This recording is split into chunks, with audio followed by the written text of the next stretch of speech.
is Oli London, social media commentator. Oli, you've been on top of this case. Can you just give us a brief rundown of what actually has taken place? So last week, Balenciaga featured this campaign on their website as part of their Christmas campaign, which was actually targeting children. They're trying to market these teddy bears to children. The teddy bears were covered in bondage, BDSM gear. They had these padlocks around their neck. Very kind of sick stuff. That was not the only thing, though.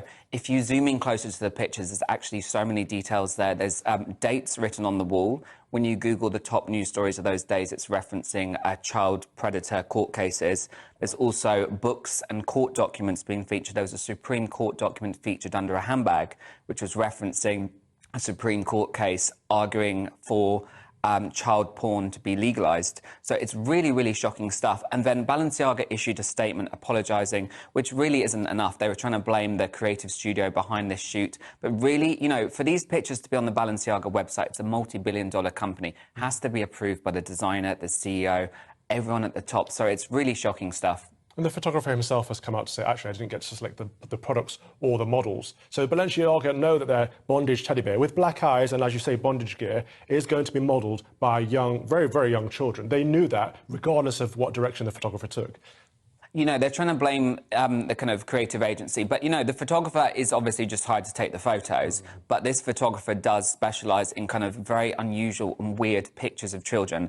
I've seen pictures of kids on his Instagram page, and they've got toy guns surrounding them and stuff. Very kind of weird stuff. So it's not right. But, yeah, Balenciaga's blaming the creative agency. They're now threatening them with a $25 million lawsuit. But really, the buck stops with Balenciaga. After they deleted all these child pictures, they apologised. They then posted more things online. There was a man holding a handbag. Behind them, there was a certificate on the wall. If you zoom into the name, you Google the name, it's actually a child predator that had a very big court case. So there's so many references to really shocking and dark stuff. And, you know, you can't find all the results on Google, but if you go on Twitter and do some research, there's some kind of very kind of satanic and sick references in these pictures. Absolutely. I looked myself. I saw the paperwork on the desk. It was a Supreme Court case about child pornography online. I saw that Balenciaga have also wiped their social media accounts, which yells to me, you know, potential guilt. However, one of the photo shoots was also an abused, well, a physically abused person, as in the person had black eyes and bruises and a Balenciaga hoodie and a Balenciaga teddy bear. It seems to me there's a very dark, evil undertone going behind this brand. Is this a manifestation of what's going on in the industry as a whole? Well, firstly, Balenciaga, as a marketing tactic, they do wipe their Instagram quite often. It's one of their marketing and PR stunts.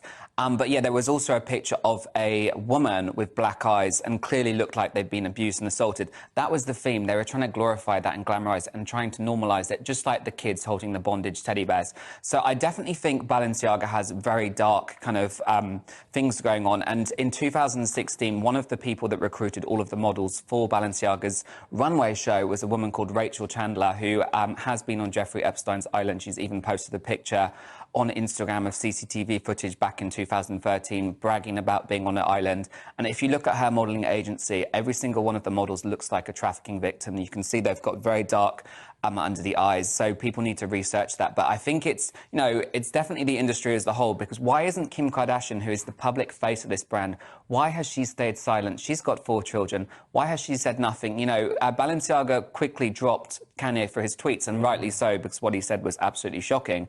But why has Kim Kardashian stayed absolutely silent on this? She's the public face. She's getting paid millions of dollars to promote this brand. Why is she saying nothing for these kids? That's a good question. I would wrap up by asking you, Oli, which celebrities have come out and denounced Balenciaga? Well, actually, you know, good luck finding a celebrity to denounce this, because, as you know, in Hollywood, the liberal elite, you know, they don't like to talk about these things. You know, they think it's, you know, not something to talk about. They don't want to get cancelled. They don't want to get in the drama. So there's actually very few celebrities. Obviously, you have conservative people like Candace Owens have spoken out about it, yes, but very few Hollywood celebrities are speaking about this. You know, Nicole Kidman is also a brand ambassador for the brand. Elizabeth Hubert, the French actress, you know, they're all staying silent, which, you know, says a lot. Terrible. I'd love to see some of them speak out. Thank you very much, Oli London, for that.